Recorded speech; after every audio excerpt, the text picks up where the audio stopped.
All right, welcome back. Hey, we had a comment on a different video. A viewer wanted to know a little bit about how we set up our body armor, what kind of pouches, stuff like that we put on it. So we've decided to do another video and we'll break it down just for him.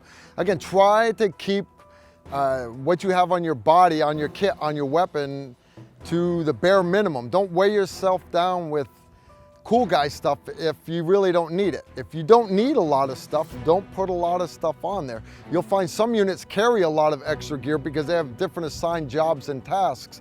If your job is basic and simple, don't add all the extra stuff if you don't need it. All right, so let's start with the front of the body armor. Right off the bat, you need ammo for your primary weapon system. In that case, we're running 5.56 mags. So on the front of the body armor here, we've got 3 5.56 mags on each side, and then there's some more we can reach by reach around behind on the back side of the body armor here. I'll cover them when we get to the back. All right, now you notice the retaining band is off of this first magazine. That's so that if we had to quickly reload our rifle, we could do that from that position right there.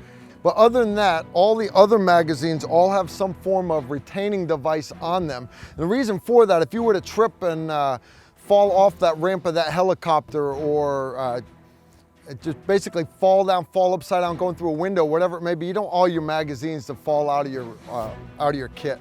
Right? You just lose all your cool points, 1 and 2. Now you're wasting time on the battlefield trying to pick your stuff back up. After you're done with mags for your primary weapon system, you need mags for your secondary weapon system. Just like how we do it on our belt, where we keep our reload mags on our side, same way on our kit, right? That magazine will be up in our right hand or your strong hand, whichever eye dominant you are.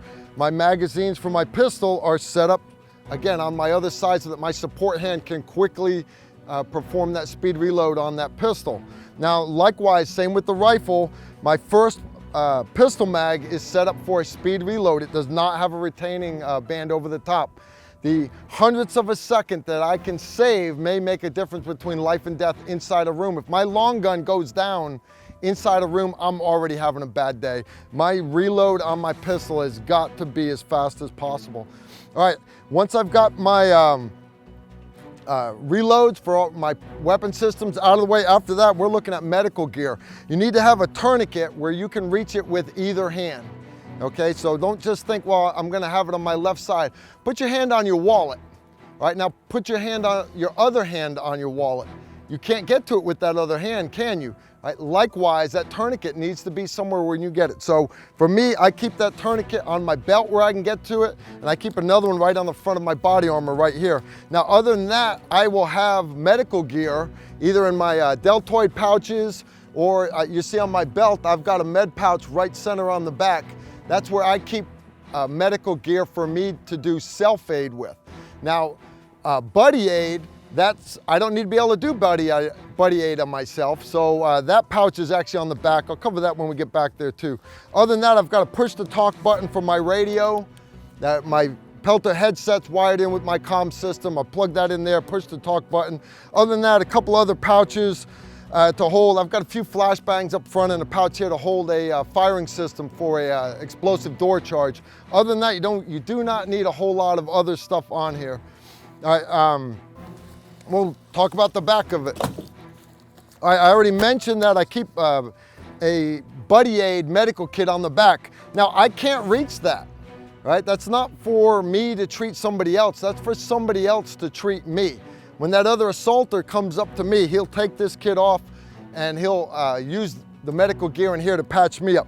You also see I've got a couple extra flashbang grenades on the back. That's so when I'm the number 1 man on the door locking down that door, the number 2 man comes up behind me, he's already got flashbangs right here in front of him. He's just got to take it off, show it to me, and he'll be ready to pump it into that doorway. I've also got a couple extra general purpose pouches here. If it's a day hit, I still want to bring my night vision with me. Right, so I can put night vision in there, extra batteries for all my electronic equipment. You'll see there are extra 5.56 mags that I can reach on both sides, and I've got a 100-ounce Camelback bladder ran down behind all of this stuff, along with my antenna for my radio. All right, so that's it. It seems like a lot, but just carry what you need. All you need is just the bare basics, right? That's about it. That's how we, the professionals, set up our kit, set up our body armor. If you got any other questions or comments, leave them below.